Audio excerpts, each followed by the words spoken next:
Est-ce que vous, qui allez rencontrer Bruno Le Maire, vous êtes prêt à discuter limitation de dépenses des collectivités ou pour vous, c'est une ligne rouge? Mais moi, je suis pour la performance de la France. Aujourd'hui, la performance ne peut passer que par la libre administration communale et par la démocratie locale. C'est-à-dire que les gens sanctionnent ceux qui gèrent mal. Aujourd'hui, tout le système qu'a mis en place Bercy, et notamment ceux qui aujourd'hui nous font la leçon, a été un système qui nous a privés de responsabilité devant les contribuables. Notamment avec la suppression de la taxe d'habitation. Est-ce que ça veut dire qu'il faut recréer un impôt local? Ou est-ce que vous demandez le retour de la taxe d'habitation? Je pense qu'à terme, si on veut réduire le poids de la fiscalité, alors c'est sûr que c'est un peu contre-intuitif, hein, si on veut réduire le poids de la fiscalité et recréer de la performance, il faut regarder ce qui fonctionne ailleurs et il faut que les habitants se sentent concernés par la dépense.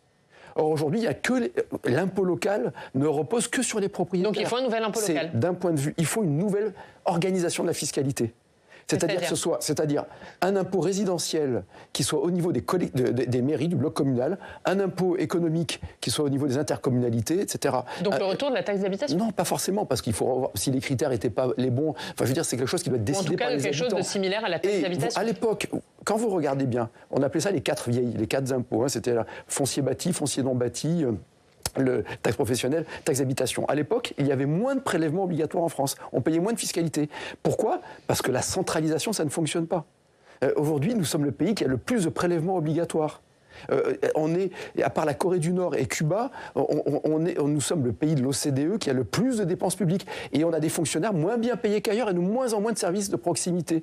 Donc, c'est pas en reproduisant les mêmes causes qu'on aura des conséquences différentes.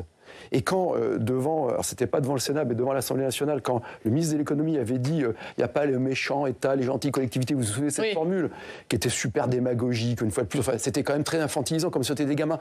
Et vous vous rendez compte, ces collectivités qui râlent parce qu'après l'État, mais sont contentes que l'État donne, mais c'est pas nous qui avons demandé à être mis sous perfusion du malade.